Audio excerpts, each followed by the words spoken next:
If you've always wanted to make an amazing dal recipe, you've come to the right place. I'm just going to heat some ghee. We're going to add some mustard seed and cumin and crackle that off a moment. Season the oil. Once they start to splutter, we're going to add some coarsely chopped garlic.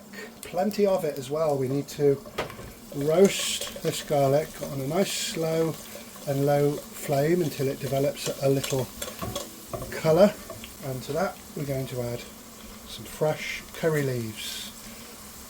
Never bother with dried curry leaves, it's absolute waste of time and money. You don't get any flavour out of them whatsoever. So fresh is the only way to use curry leaves. Next I've got some dried red tarka chilies. I'll give everything a stir now, and just the aroma already is absolutely incredible. We'll come back in a couple more minutes when the garlic starts to roast slightly. So I really urge you to try this recipe. You don't have to use the curry leaves because I know in certain places they're very hard to find. So if you can see, the garlic is starting to roast. Turmeric, coriander, salt, Kashmiri chili powder. As always, I put all the ingredients along with their quantities in the video description. That's all roasting for 2 minutes now.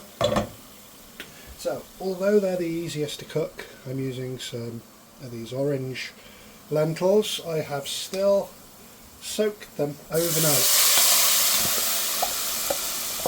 It just gives a super soft texture to the dal. Got a good stir. We need to boil these lentils until they're starting to disintegrate.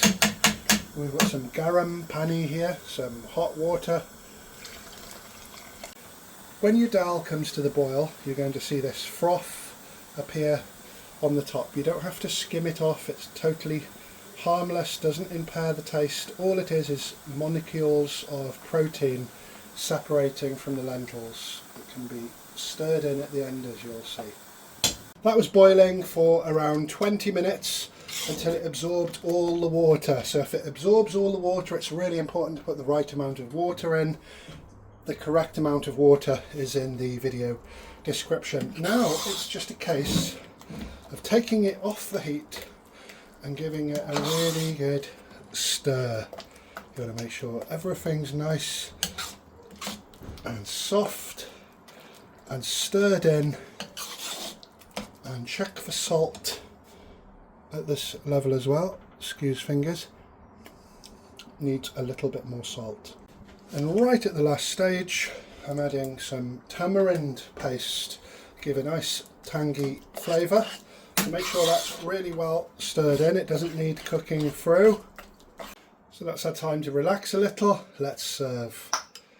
So that's a good portion there, and that tastes absolutely incredible. I urge you to try it. Thanks for watching.